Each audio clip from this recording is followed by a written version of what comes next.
Bonjour à tous. Alors aujourd'hui une vidéo consacrée au Gunpla. Ce sont, je vous rappelle pour ceux qui ne le savent pas ou qui ne s'en souviennent plus, le Gunpla ce sont des maquettes à assembler de manière moderne, sans peinture et sans colle, mais ça on va repréciser ça un petit peu au travers de la présentation de ce kit, et surtout consacré à l'univers de Gundam, puisque Gunpla c'est Gundam Plastic Model. Bon, le modèle est passé à la trappe, mais en fait ça veut dire ça. Donc le Gunpla c'est que du Gundam. Ça c'est une petite précision que je voulais faire. Il existe d'autres maquettes qui se montent façon Gundam, à savoir donc avec des pièces déjà pré-peintes et qui s'assemblent. Alors on parle de snap kit dans ce cas-là, mais le Gunpla c'est que pour Gundam. Voilà, ça c'est fait et ça évitera à certaines personnes de râler si on utilise ce terme à tort et à travers. Coucou Yvan. Bon, voilà, je dis ça, je dis rien. Pour revenir à ce kit, alors tout d'abord, c'est un des kits que j'ai ramené de mon voyage au Japon. Donc oui, évidemment, il a une petite place particulière dans ma collection. Moi, en tout et pour tout, j'ai ramené 3 kits du Japon, hein, qui sont...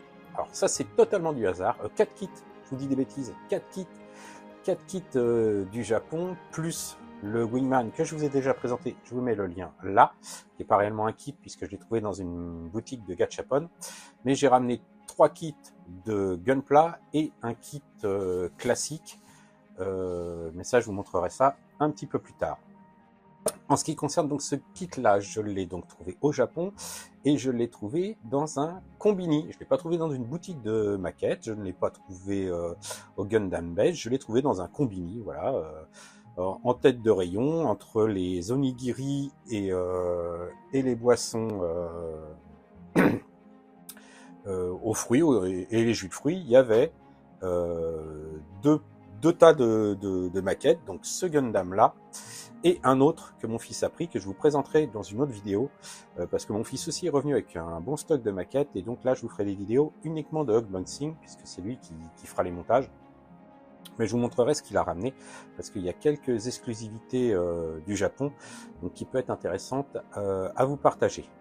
Pour revenir à ce kit, donc je l'ai trouvé dans un combini, je ne l'ai pas payé bien cher, je crois que de mémoire, il a dû me revenir à moins de 10 €, ou autour de 10 € en tout cas. Donc c'était sympa. Et il m'a tapé à l'œil parce que quand on regarde la boîte, il y a un design vraiment vintage.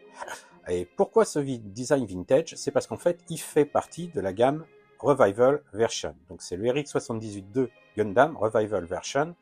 Les Revival Version, ce sont des kits, on va dire, vintage. Donc les moulages sont vintage, le style est vintage. Basé sur le tout premier kit Gundam, mais avec les techniques d'aujourd'hui. Enfin, les techniques, la technologie d'aujourd'hui. Donc les grappes déjà colorées, le montage sans colle, hein, puisqu'à l'époque, les tout premiers kits, ce n'était pas du Gunpla, hein, c'était des maquettes classiques qu'il fallait coller. Donc, on prend le style ancien, on applique les techniques modernes, et ça nous donne donc cette gamme Revival Version. Donc, comme je disais, une boîte vraiment à l'ancienne, avec le logo Gundam de l'époque. C'est du 144. C'est précisé donc que ça contient les pièces de couleurs différentes qui n'ont pas besoin d'être peintes, qu'il n'y a pas besoin de le fixer ou de le coller, et que le design des pièces fait qu'il n'y a pas de marque d'assemblage visible lorsque le montage est fait. Donc c'est ce que je vous disais, c'est une version moderne d'un modèle vintage. Édité donc pour les 45 ans de Gundam, le logo Bandai bleu nous montre bien que c'est quelque chose de récent, et donc spécifié Gunpla ici. Les informations habituelles, mais on est vraiment sur une boîte type vintage. C'est un peu ça qui m'a fait vraiment sauter aux yeux lorsque je suis rentré donc dans le combini. Sur le côté, ça reprend l'illustration que nous avons en façade, les grappes, donc ça précise pas de colle, grappe en couleur, pas besoin de couper, ça aussi, hein, puisqu'il semblerait que ça se dégrappe sans qu'on ait besoin de pince. L'ancien modèle, le nouveau modèle, donc déjà ce qui montre c'est que il n'y a pas besoin de peindre sur le nouveau modèle. C'est précisé que l'image ici n'a pas été repeinte. C'est précisé ici, hein. Voilà, et ici c'est marqué Revival Model. Ce pack utilise les dernières technologies dans une forme vintage, nostalgic form. Voilà. De l'autre côté, en format table de repose, mais enfin la boîte n'est pas bien grande, le Gundam monté en action. Les conseils habituels de faut pas manger, faut pas mâcher, faut pas mettre au micro-ondes. Et on passe tout de suite à l'intérieur, puisqu'on a fait le tour. Voilà.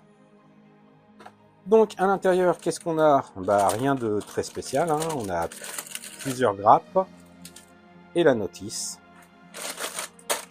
Commençons par la notice, si vous le voulez bien. Alors, la notice de ce kit se présente au format donc accordéon. Une partie en couleur, une partie en noir et blanc. Donc ce qu'on a sur la première page, c'est les grappes donc contenues dans la boîte. Donc on voit qu'il y a 4 grappes, 2 grappes multicolores et 2 grappes qui sont dans une espèce de blanc cassé, pas blanc, hein. Ici on a une photographie du modèle monté mais pas peint. Alors ça montre, il y a plein de petites choses de marquées. Donc ça, ah bah si, justement, c'est marqué ici. Ce modèle-là est un modèle qui a été repeint. Qu'est-ce qu'on a là?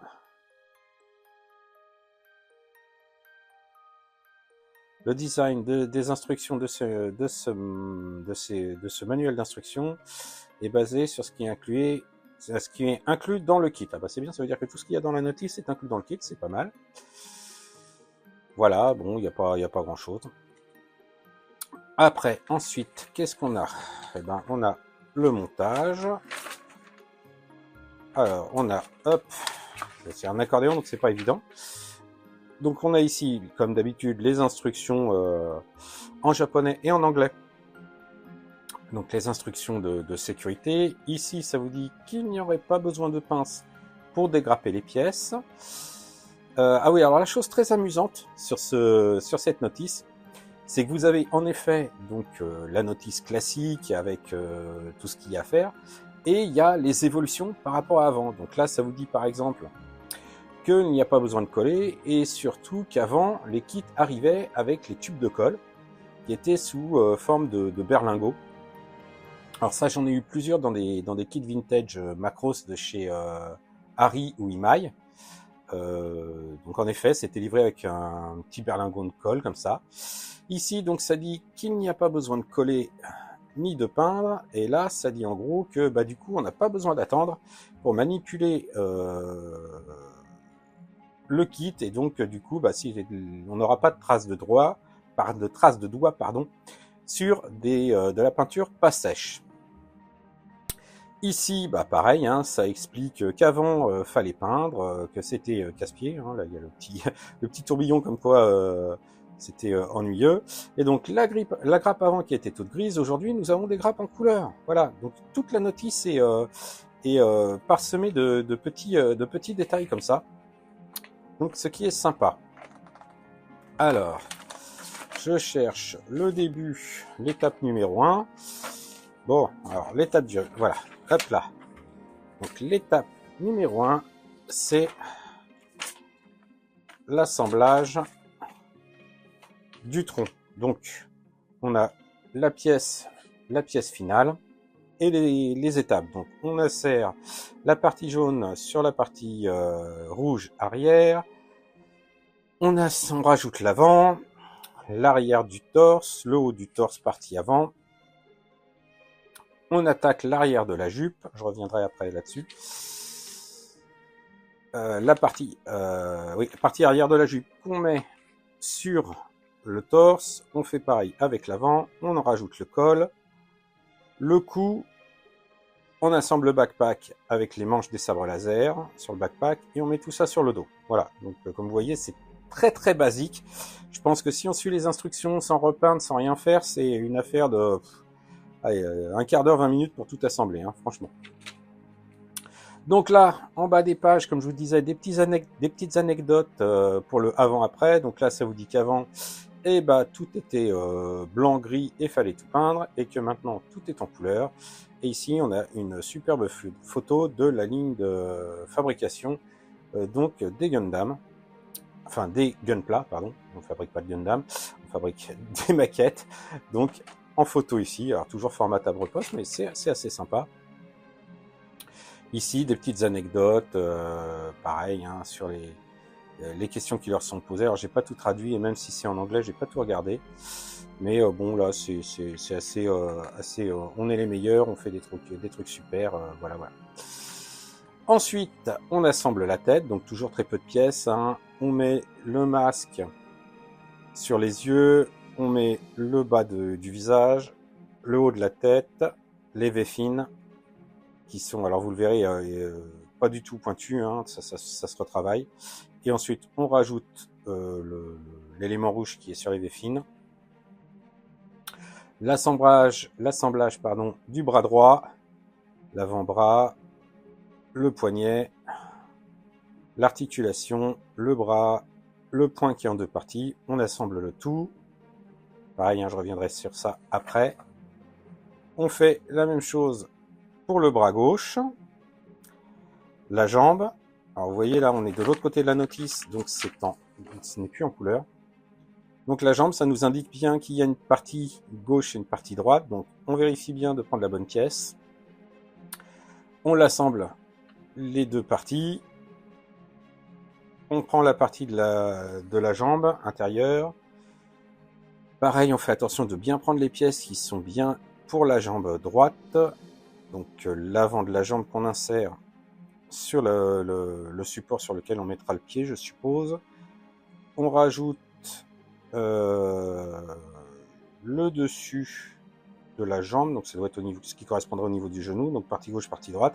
Donc là, ce qu'on voit déjà, c'est que là, ce qui correspondrait au tibia, on va dire, du coup, n'est moulé qu'en une seule pièce, donc il n'y aura pas de ligne de construction. Et les cuisses, c'est pareil, il y aura une ligne de construction, mais très discrète, puisqu'elle sera derrière. Et sinon, à l'avant, c'est caché par le devant de la genouillère, on va dire. Et ensuite, on insère la cuisse, on monte le pied et on clipse le tout.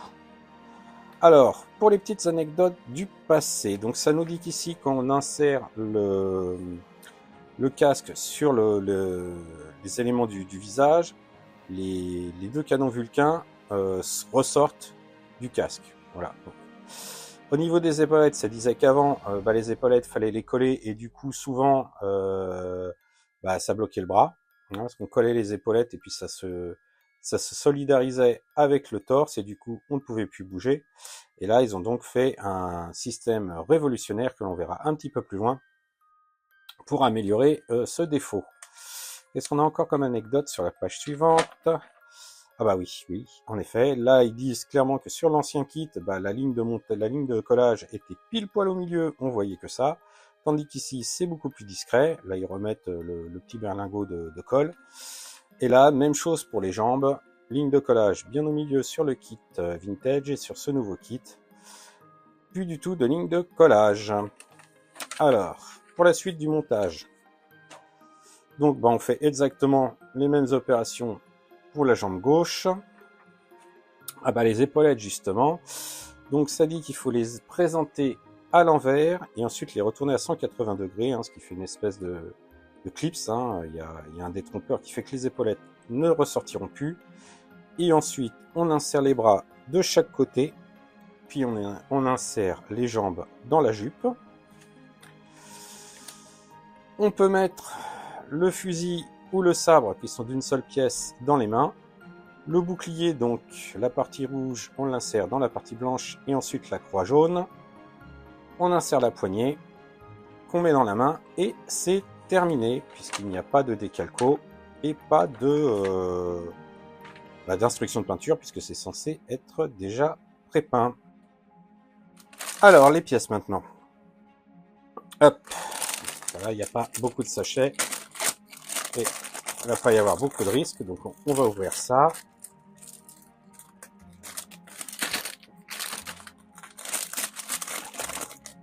Et puis ça fait du bruit, ça va faire mal aux oreilles de JR. Ce qui me permet de prendre ma revanche sur ses unboxings à lui. Alors, on va commencer par les pièces de couleur. Voilà. Donc, je rappelle, on est sur le moulage vintage. Alors, 2 couleurs, mais ils sont vraiment partis pour faire exactement les pièces vintage. Donc, je pense qu'il ne faut pas s'attendre à des détails de folie. Alors, on a bien les lignes au niveau du col. Bon, voilà, c'est lisse, hein, c'est marrant. Franchement, c'est marrant, c'est le côté vintage aussi que je trouve sympa. Voilà, le dessous des pieds qui est totalement lisse, hein, pas de moulage pour des réacteurs ou quoi que ce soit. Hein, c'est vraiment basique de chez basique. Donc les points, là, qui vont être énormes, avec une ligne de collage sur le dessus. Donc l'arme. Ici, le backpack. Même pas de tuyère à l'arrière, il n'y a vraiment rien. C'est vraiment, comme je disais, c'est vraiment le moulage vintage. Le bouclier. Alors, là j'en profite parce qu'on voit quand même des traces d'injection de plastique. Alors le côté vintage me plaît vraiment beaucoup. Là, maintenant la question que je me pose c'est toujours la même. Est-ce que je joue le jeu et je le monte tel quel, ou est-ce que je repeins? Honnêtement, pour ce que j'ai cru en voir, on va pas voir beaucoup de lignes de collage. Je pense essentiellement, si je reprends la pièce bleue là, donc il y a l'avant, l'arrière, donc on va avoir, je pense, une ligne de collage visible au niveau des épaules. Donc ça, c'est pas tip top. Donc à voir. Mais surtout, c'est les traces d'injection de plastique que je vois là, ces espèces, ça fait comme des marbrures. C'est pas tip top au niveau esthétique. Donc ouais, je me demande si je vais quand même pas lui mettre un petit coup de peinture. Hein. Désolé pour Bandai qui s'est embêté à faire des pièces, des grappes multicolores sur ce revival. Mais ouais, je m'interroge. Franchement, je sais pas. Alors, les pièces blanches maintenant, alors, elles sont pas blanches. Hein. Comme je disais, c'est un blanc cassé. Hein. Si je prends une peinture blanche à côté, vous voyez, c'est pas blanc.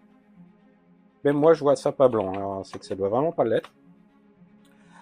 Alors encore, hein, je disais, c'est pas, il n'y a pas pléthore de détails. Hein, c'est très simple. Par contre, le moulage est hyper propre. Le sabre avec la lame laser déployée, donc on est vraiment sur des trucs très simples. Hein, c'est même pas transparent. Peut-être même le peindre rose fluo, histoire de. Donc l'épaulette avec le système, comme je disais, la clé de fixation. Non, franchement, c'est très très propre. Alors, hop. Donc ça, c'est le bouclier, le casque. Alors là, déjà, je vois deux choses à faire. C'est que le bouclier, voilà, la visière du bouclier, là, elle est pleine. Donc voir si c'est pas possible éventuellement en faisant des petits trous avec une perceuse, puis ensuite couper à l'exacto ou poncer, et vider cette partie-là, histoire d'upgrader. Et puis comme je disais, hein, les V-fines, vous voyez, elles ont été épaissies pour ne pas être trop pointues, pour des raisons de sécurité, hein, j'imagine. Donc peut-être poncer, éliminer le plus gros à l'exacto et terminer au ponçage pour faire quelque chose de plus sympa. Bon voilà, voilà, je suis partagé entre le fait de le garder dans son jus type vintage comme ça, juste un assemblage, c'est-à-dire dans 20 minutes j'ai terminé. Ou alors faire quelque chose d'un peu plus poussé. Donc en upgradant 2-3 petits détails, c'est-à-dire en refaisant une peinture pour estomper certaines lignes de collage, enfin d'assemblage, et vider des pièces qui pourraient l'être, affiner les véfines, hein, je crois que ça s'appelle comme ça. Mais dans ce cas-là, je trahis un peu le côté vintage et le principe de ce kit. Je sais pas encore. Je sais pas encore. Après, il y aura la forme vintage hein, qui restera. Mais j'avoue donc hésiter. Et ben, je vous donne rendez-vous rapidement pour vous présenter le résultat.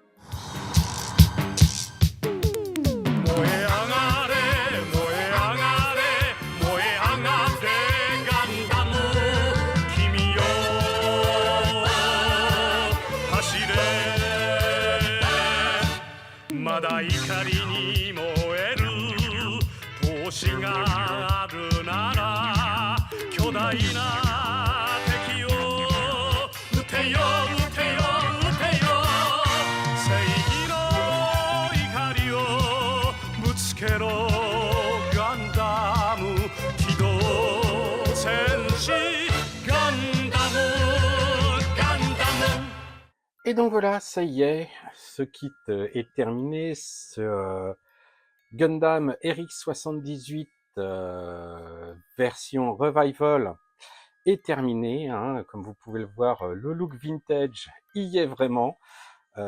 C'était de toute manière l'effet recherché. Donc un kit qui, je le rappelle, est sorti pour les 45 ans de Gundam et du Gunpla. On va arrêter le petit tourniquet, voilà.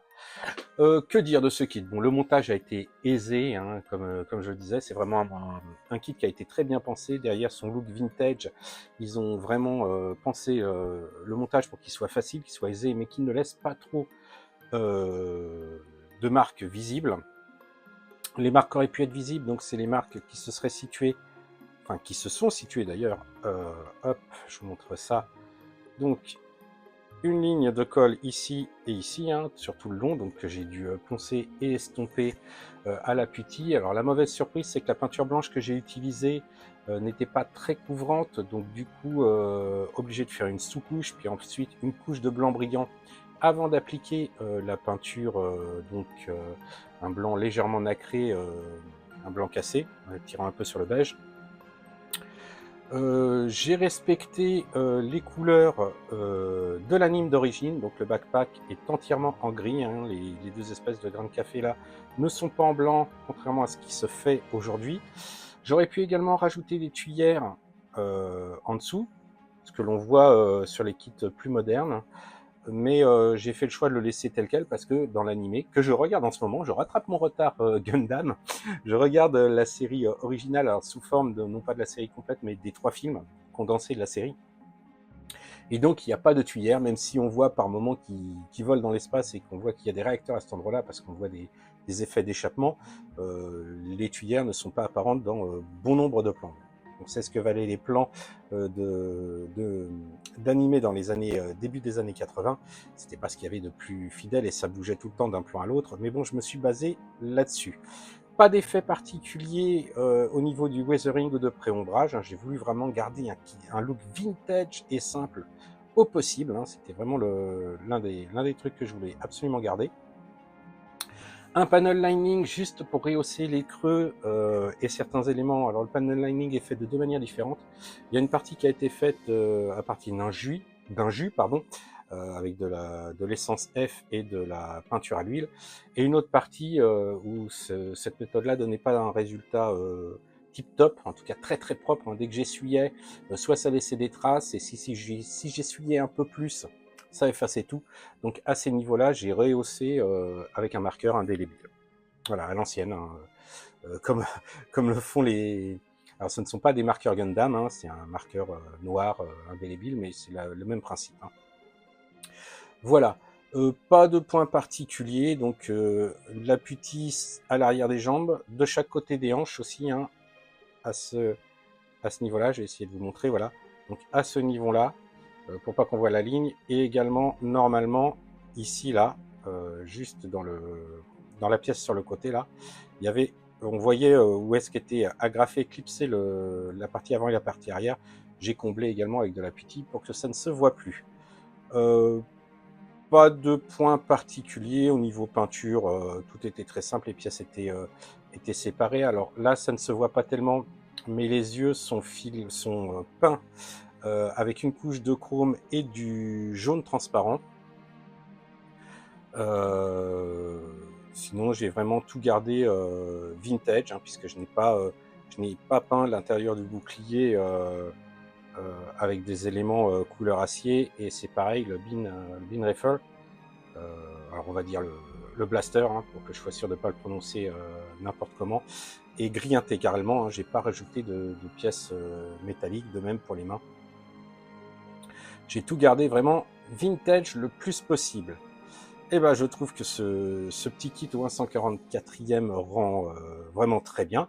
Alors au niveau articulation, on a bien des articulations au niveau des épaules, des coudes et des genoux. Aucune articulation au niveau des chevilles, ce qui fait que si je voulais lui donner un air un peu de marche, ça aurait été compliqué parce que déjà il n'y a pas d'articulation non plus au niveau des hanches. Voilà, il aurait bougé au niveau des jambes comme ça. Mais voilà, c'est pas terrible. Il paraît pas vraiment sûr de lui. Donc il est posé dans ma vitrine tout droit, ce qui lui donne encore plus un air vintage au milieu des RX 78 un peu plus modernes. Et ça rend très très bien. Voilà, j'ai dit un peu tout ce que je pouvais dire sur ce kit, hein, qui est relativement simple. J'espère que ça vous a plu. N'hésitez pas à laisser un petit commentaire, ça fait toujours plaisir de vous lire. N'hésitez pas à partager, n'hésitez pas à liker. N'hésitez pas également, si vous le souhaitez, à aller voir ma page Facebook, où là vous avez mes montages en temps réel, pas à pas. Il y a beaucoup plus de photos que ce que je partage dans les vidéos. Et je vous donne rendez-vous très bientôt pour un autre Gundam. Ciao!